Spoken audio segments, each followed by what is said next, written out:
সবাই কেমন আছো? আশা করি সবাই খুব ভালো আছো। আমি প্রিয়াঙ্কা, আমার নতুন একটা ব্লগে সবাইকে অনেক অনেক ভালোবাসা। আজ 10ই জুন, আজ আমার হাজব্যান্ডের বার্থডে। বিয়ের পর প্রথম বার্থডে বলে কথা, কিছু তো করা চলেই। তাই সকাল সকাল ঘুম থেকে উঠে আমার হাজব্যান্ড যেহেতু কাজে গিয়েছিল, তাই মোটামুটি ওকে রেডি করে দিয়ে আমি স্নান করে নিজের স্কিন কেয়ারটা করে নিচ্ছিলাম। এটা আমার ডেলিকার রুটিন, এটাতে না করলে খুব সমস্যা হবে। আর তুমি বাড়িতেই থাকো আর বাইরেই যাও, সানস্ক্রিনটা কিন্তু লাগাতেই হবে। আর আমি যেটা রোজ লাগাই সেটাই আজকেও লাগিয়েছি।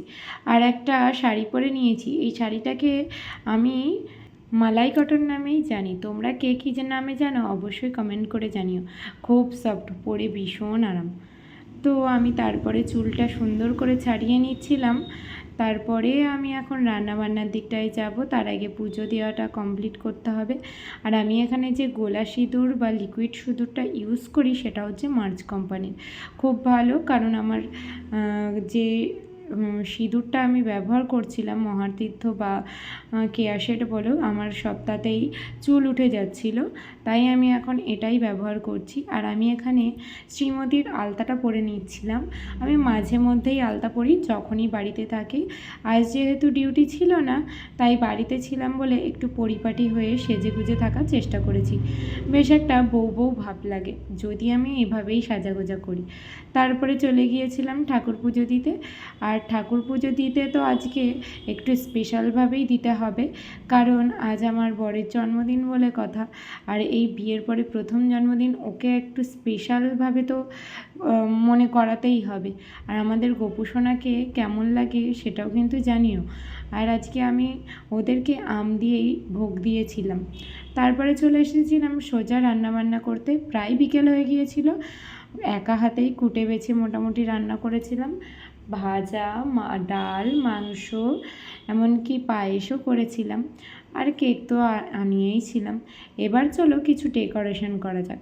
কিন্তু কী ডেকোরেশন করব এটাই বুঝতে পারছিলাম না। আমার একটা লাল শাড়ি ছিল, তাই সেই শাড়িটা দিয়েই ভাবলাম কিছু একটা করা যাক। কিছুই ভেবে পাচ্ছি না, অনেকক্ষণ টাইম লেগে গেছে আমার এই ডেকোরেশনটা করতে।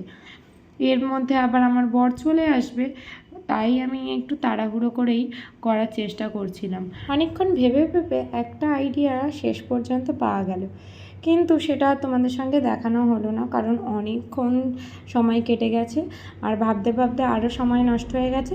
তারপরে যখন ভিডিওটা করলাম তখন দেখি আমার ভিডিওটা অনই হয়নি, তাই আর ওই ক্লিপসটা নেওয়া হয়নি। তারপরে স্নান কমপ্লিট করে নিলাম, যেহেতু এইসব কাজ করতে করতে প্রচণ্ড গরম লেগে গেল। আর এক দিদি আর ভাই এসেছিল, তো তারাই ছিল। আর এই যে রাত্রের ফুল আউটফিটটা কেমন লাগলো অবশ্যই জানিও। পুরোটাই আমার আইডিয়া আর আমারই ডেকোরেশন করা। আর ফ্যানের ওপরে কিন্তু আমি গোলাপের পাপড়ি ছড়িয়েছিলাম, কিন্তু যাই হোক সেটা আমার মনে নেই, মানে ভিডিওটাই ক্যাপচার করতে পারিনি। তো এবার চলো ওর আসার পালা।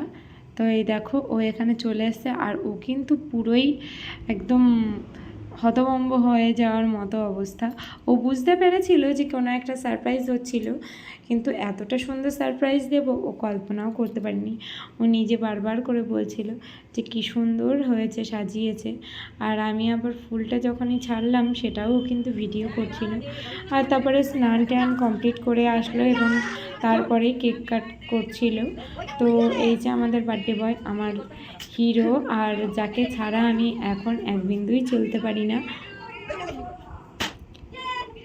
তো তারপরেই দেখো এখানে ব্লাস্টার যেটা থাকে সেটা, আমি তো এটাকে খুব ভয় পাই, তাই আমি ফাটাতেও পারছিলাম না, তাই ওকেই বলছিলাম তুমি ফাটাও। তারপরে দেখলাম ওই ছোট যে ভাইটা ছিল ওই ফাটিয়ে দিয়েছে। তো তারপরে ও একটু সবাইকে কেক খাইয়ে দিচ্ছিল এবং আমরাও ওকে একটু কেক খাইয়ে দিলাম। এবং তারপরে একটু সবাই মিলে গল্প গুজব করলাম, একটু চিকেন পকোড়া করেছিলাম, সেটাও খাওয়া দাওয়া হলো। তো সেগুলো আর ভিডিওতে নেইনি। আর এই যে মা ওকে একটু পায়েস খাইয়ে দিচ্ছিল। তারপরে একেবারে রাত্রে ডিনারে চলে গিয়েছিলাম। আজকের মেনুটা এটাই ছিল। তো কেমন লাগলো তোমরা অবশ্যই জানাও ভিডিওটা। আর ও যে ভিডিওটা করছে সেটা তোমাদের সঙ্গে একটু শেয়ার করলাম, দেখে নাও। তো গেট দেওয়া আছে, সারপ্রাইজ চলবে, সারপ্রাইজ।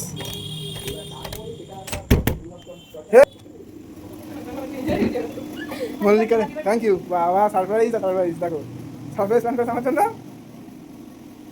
দীপ ভাই এটা আমার বোন বাবা বাবা আমার গোলাপ ফুলের পাপড়ি এখান থেকে বললো।